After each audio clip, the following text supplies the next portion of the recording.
فليأتنا بآية كما أرسل الأولون رجالا نوحي إليهم فاسألوا أهل الذكر കരുണാമയനുമായ അല്ലാഹുവിന്റെ നാമം. മാത്രമല്ല അവർ എതിരാളികൾ ഇങ്ങനെയും പറഞ്ഞു, ഈ വചനം പാഴ്ക്കിനാവുകളാണ്, അല്ല അവരിത് സ്വയം കെട്ടിച്ചമച്ചതാണ്.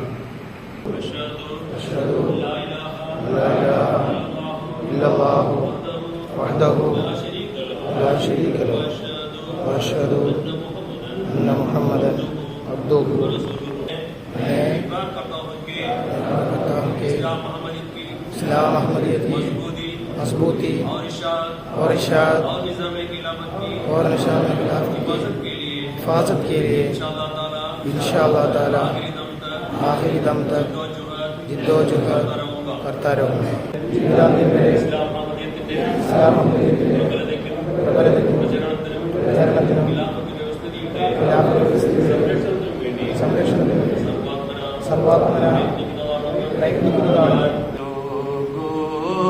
सुनो के जिंदा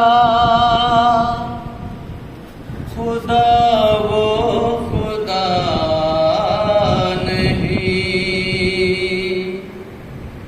जिसमें हमेशा आदत कुदरत नुमा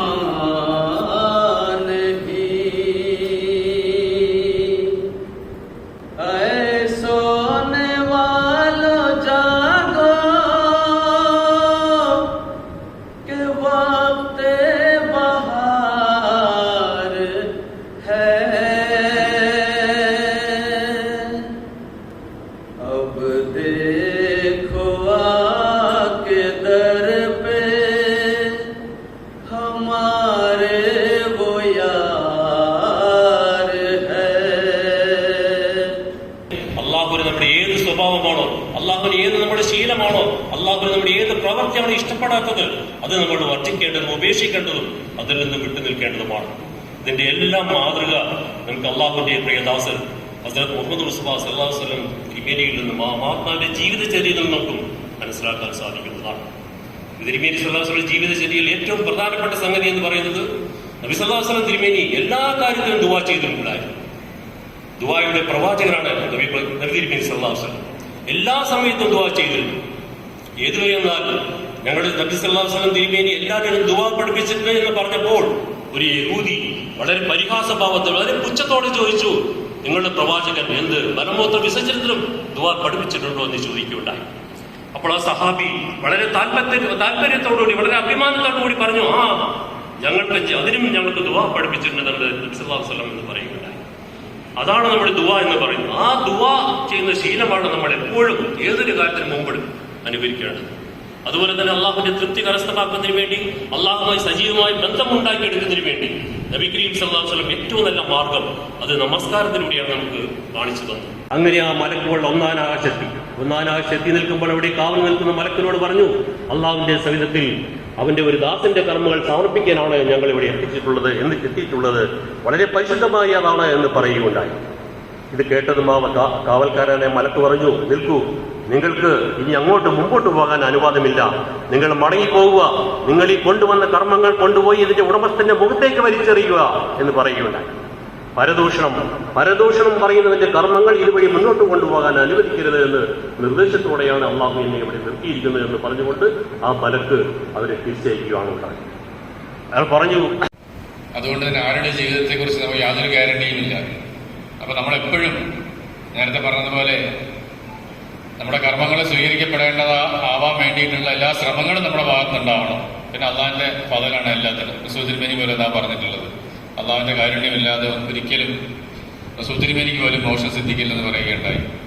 അപ്പൊ അതിന് വാസ്തവത്തിൽ നമ്മുടെ നെയ്യത്ത് ശുദ്ധമാവണം, നമ്മൾ പ്രതിഫലം കാക്ഷിക്കാതെ സേവനം ചെയ്യാൻ ഒരുങ്ങണം. എല്ലാ രീതിയിലുള്ള അപമാനങ്ങൾ സഹിച്ചാലും നമ്മൾ അള്ളാഹ്ക്ക് വേണ്ടിയിട്ട് ഈ ജമാഅത്തിന് വേണ്ടി സേവനങ്ങളിൽ അധികമായിട്ട് ഏർപ്പെടാനുള്ള ശ്രമങ്ങൾ നമ്മുടെ ഭാഗത്തുനിന്നുണ്ടാവണം.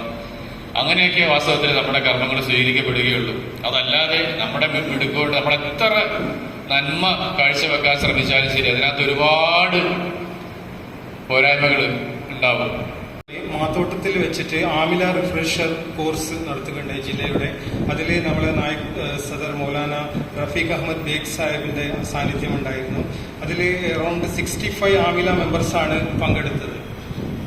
പിന്നെ സന്ദേശത്തിലുമൊക്കെ തന്നെ റസൂലുള്ളാഹി സ്വല്ലല്ലാഹു അലൈഹി വസല്ലമിന്റെ മാതൃകയെ പിൻപറ്റുന്നതിനെക്കുറിച്ചും ആ പുണ്യാത്മാവിന്റെ ജീവിതം നമ്മുടെ ജീവിതത്തിൽ പ്രാവർത്തികമാക്കുന്നതിനെക്കുറിച്ചും ഊന്നി പറഞ്ഞിട്ടുണ്ട്. നബി സല്ലല്ലാഹു അലൈഹി വസല്ലമിന്റെ ജീവിതം നാം പരിശോധിക്കുമ്പോൾ ആ മഹാത്മാവിന്റെ ജീവിതം എന്ന് പറയുന്നത് ശത്രുക്കളായാലും മിത്രങ്ങളായാലും എല്ലാവർക്കും കാണത്തക്ക രീതിയിലുള്ള ഒരു തുറന്ന പുസ്തകമാണ്. മുൻകഴിഞ്ഞ പ്രവാചകന്മാരുടെയൊക്കെ ജീവിതം നമ്മൾ നോക്കുകയാണെങ്കിൽ അല്പസ്വല്പമൊക്കെ നമ്മളുടെ മുമ്പാകെ അവരുടെ ചരിത്രങ്ങൾ ലഭ്യമാണ്. ബാക്കി ഉള്ള ജീവിതങ്ങൾ അജ്ഞാതമാണ്. അതിനെക്കുറിച്ച് യാതൊരു വിവരവും നമുക്കില്ല. പക്ഷേ പ്രവാചക മുഹമ്മദ് മുസ്തഫ സല്ലല്ലാഹു അലൈഹി വസല്ലമിന്റെ ജീവിതം, ജനനം മുതൽ മരണം വരെയുള്ള ജീവിതം ഒരു തുറന്ന പുസ്തകം പോലെ നമ്മളുടെ മുമ്പാകെയുണ്ട്. അതോടൊപ്പം തന്നെ നമ്മുടെ ഉത്തരവാദിത്തങ്ങൾ എന്താണോ അത് കമാഹക്കും കൃത്യമായി നമുക്ക് നിർവഹിക്കാനുള്ള പ്രത്യേകത അനുഗ്രഹിക്കുമാണ്. നമ്മുടെ നബി മുഹമ്മദ് നബി സല്ലല്ലാഹു അലൈഹി വസല്ലം പഠിപ്പിച്ചതുപോലെ നിങ്ങളിൽ ഏറ്റവും നല്ലവർ മനുഷ്യർക്ക് സേവനം ചെയ്യുന്നവരാണ് എന്ന മഹത്തായ ഉപദേശത്തിന്റെ പ്രകാശത്തിൽ അൻസാറുള്ള അംഗങ്ങളായ നമ്മുടേതാണ് സമൂഹത്തെയും അടുത്ത തലമുറയെയും സത്യത്തിന്റെയും നീതിയുടെയും വഴിയിൽ നയിക്കേണ്ട വലിയ ഉത്തരവാദിത്വം. शाह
സത്യദീനിന്റെ ശക്തി വളർത്തിയിടുവിൻ, ദിവ്യശക്തി പ്രഭാവം ഉയർത്തിയിടുവിൻ, ലോകമാകെ പ്രകാശം പരത്തിയിടുവിൻ, ദൈവജ്ഞാനം മനസ്സിൽ നിറച്ചിടുവിൻ.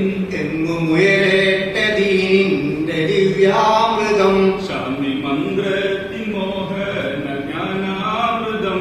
എങ്ങും ഉയരേറ്റ ദീനിന്റെ ദിവ്യാമൃതം, ശാന്തി മന്ത്രത്തിൻ മോഹന ജ്ഞാനാമൃതം. എങ്ങും ഉയരേറ്റ ദീനിന്റെ ദിവ്യാമൃതം, ശാന്തി മന്ത്രത്തിൻ മോഹന ജ്ഞാനാമൃതം.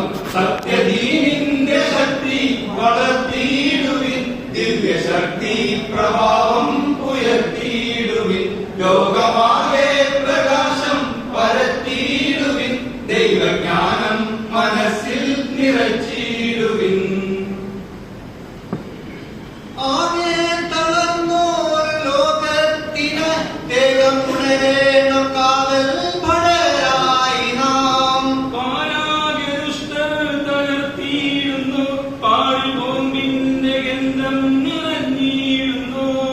ദീനിന്റെ സേവകർ പോയിരണം, അവിടെ ശാശ്വത ശാന്തി പരത്തിയിടണം. നാളിത് നല്ലൊരു നാളാണ്, അഹമ്മദ് വന്നൊരു നാളാണ്, പാവനമാം ഇസ്ലാമിന്റെ പരിപൂർണ വിജയം ഇന്നാണ്. നാളിത് നല്ലൊരു നാളാണ്, അഹമ്മദ് വന്നൊരു നാളാണ്, പാവനമാം ഇസ്ലാമിന്റെ പരിപൂർണ വിജയം ഇന്നാണ്. അഹമ്മദ് തന്നുടെ പ്രസ്ഥാനം മുഹമ്മദ് നബിയുടെ ദീനാണ്, ഇസ്ലാമിന്റെ നവോത്ഥാനം അതിലാണ് നിശ്ചയം ഇക്കാലം. മഹദി വരേണ്ടതും ഈ നാളിൽ, കൽക്കി വരേണ്ടതും ഈ നാളിൽ, ഈസ മസീഹിന്റെ ആഗമനം മുൻകൂട്ടി വെച്ചതും ഈ നാളിൽ. നാളിത് നല്ലൊരു നാളാണ്, അഹമ്മദ് വന്നൊരു നാളാണ്, പാവനമാം ഇസ്ലാമിന്റെ പരിപൂർണ വിജയം ഇന്നാണ്. മാനവജാതികളൊന്നാണ്, ദൈവവും നമ്മൾക്കൊന്നാണ്, ഗോപാലകനായി ഈ നാളിൽ അവതീർണനായാളൊന്നാണ്. കൂടുതൽ ദീർഘമായി മുഖപുരയൊന്നും അവതരിപ്പിക്കാതെ വിഷയത്തിലേക്ക് കടക്കാൻ ആഗ്രഹിക്കുകയാണ്. നവാബ് മുഹമ്മദ് അലി ഖാൻ സാഹിബ് അല്ലാഹു തആല അൻഹുവിന്റെ ആ ദീന് മാത്രമാണ് മസീഹ് മൗഊദ് അലൈഹി സ്വലാത്തു വസ്സലാം നോക്കിയത്. അതിന്റെ അനന്തരഫലം എന്താണ് ഉണ്ടായത്? ഇപ്പോൾ അതിലത്തെ ഖലീഫത്ത് മസീഹ് ഖാമിസ് ബിൻ നസ്ർ അസീസ് ആ പുണ്യാത്മാവിന്റെ, അതായത് നവാബ് മുഹമ്മദ് അലി ഖാൻ സാഹിബിന്റെ ആ പരമ്പരയിൽപ്പെട്ട ആളാണ്. ഇങ്ങനെ ഒരാൾ രണ്ടാളല്ല, ഒരുപാട് പുണ്യാത്മാക്കൾ ആ പരമ്പരയിൽ ഉണ്ടായിട്ടുണ്ട്. അപ്പോൾ അത് വാസ്തവത്തിൽ വിശുദ്ധ ഖുർആൻ സന്തോഷത്തിന് വേണ്ടിയാണ് നമുക്ക് വിവാഹം നിശ്ചയിച്ചിരുന്നതെങ്കിലും, പക്ഷേ ഒരുപാട് ബുദ്ധിമുട്ടുകൾ നമ്മൾ തന്നെ റസൂലുള്ളാഹി സ്വല്ലല്ലാഹു അലൈഹി വസല്ലമയുടെ സുന്നത്തിൽ നിന്ന് മാറി നിന്ന് പ്രവർത്തിക്കുന്നതിൻ്റെ ഫലമായിട്ട് നമുക്ക് ഒരുപാട് പ്രയാസങ്ങൾ ഉണ്ടാകുന്നു എന്നുള്ളതാണ്. അപ്പം നമ്മുടെ ജീവിതത്തിൽ ഉണ്ട് എന്നുള്ളത് നമുക്ക് മനസ്സിലാക്കാൻ സാധിക്കും. മറ്റൊന്ന്, വിശുദ്ധ ഖുർആൻ പറയുന്നത് ലിതസ്കുനു ഇലൈഹ, സന്തോഷത്തോടും സമാധാനത്തോടും സുഖത്തിലും നിങ്ങൾ ജീവിക്കുന്നതോടൊപ്പം തന്നെ പരസ്പരം ഉത്തരവാദിത്തങ്ങൾ നിറവേറ്റിക്കൊണ്ട് ജീവിക്കാൻ വേണ്ടി പ്രത്യേകം വിശുദ്ധ ഖുർആൻ എടുത്ത് പറയുകയും ചെയ്യുന്നു. അതോടൊപ്പം മൗലവി സാഹിബ് മസീഹ് അലൈഹി സ്വലാത്തു വസ്സലാമിൻ്റെ ചില ഉപദേശങ്ങൾ പറയുകയുണ്ടായി. യഥാർത്ഥത്തിൽ സയ്യിദനാ ഹദ്റത്ത് മസീഹ് അലൈഹി സ്വലാത്തു വസ്സലാം ഈ കാലഘട്ടത്തിൽ വന്നുകൊണ്ട് നമ്മോട് ബൈഅത്ത് വാങ്ങുമ്പോൾ നമുക്ക് നൽകിയിട്ടുള്ള ഒരു സുവാർത്ത എന്ന് പറയുന്നത്, എന്നെ വിശ്വസിക്കുന്നതിലൂടെ നിങ്ങൾക്ക് ആത്മീയവും ഭൗതികവുമായിട്ടുള്ള ഭാരം അള്ളാഹു ലഘൂകരിച്ച് നൽകും എന്നുള്ളതാണ്. വലിയൊരു പ്രശ്നം അല്ലെങ്കിൽ അവർ നേരിടുന്ന ഒരു പ്രതിസന്ധി എന്ന് പറയുന്നത് തങ്ങളുടെ മക്കളുമായി ബന്ധപ്പെട്ടുകൊണ്ടുള്ളതാണ്. അതിൽ ഒന്നാമത്തെ കാര്യം എന്ന് പറയുന്നത്, നമ്മുടെ പുതിയ തലമുറയുടെ അല്ലെങ്കിൽ വളർന്നു വരുന്ന തലമുറയുടെ, നമ്മുടെ യുവാക്കളുടെ ചോദ്യങ്ങളെ അഡ്രസ്സ് ചെയ്യാനുള്ള വിശാലമായ ഒരു മനസ്സ് ഏറ്റവും ആദ്യം നമ്മുടെ അൻസാറുകൾ ഉണ്ടാക്കിയെടുക്കണം എന്നുള്ളതാണ്.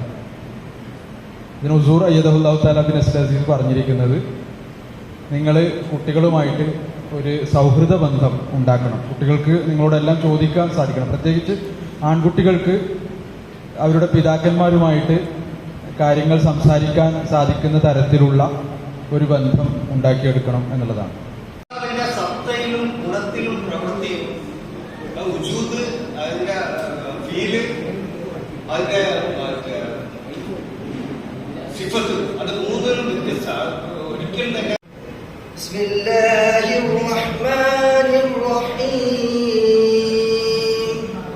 സ്റ്റോപ്പ് വേൾഡ് വാർ 3 ക്യാമ്പയിൻ നടത്തുകയാണ്. അൽഹംദുലില്ലാ. അതിന്റെ ഭാഗമായിക്കൊണ്ട് കേരളത്തിൽ 6 സ്ഥലങ്ങളിൽ ഈ ഒരു ക്യാമ്പയിൻ നടന്നുകൊണ്ടിരിക്കുന്നു. അൽഹംദുലില്ലാ.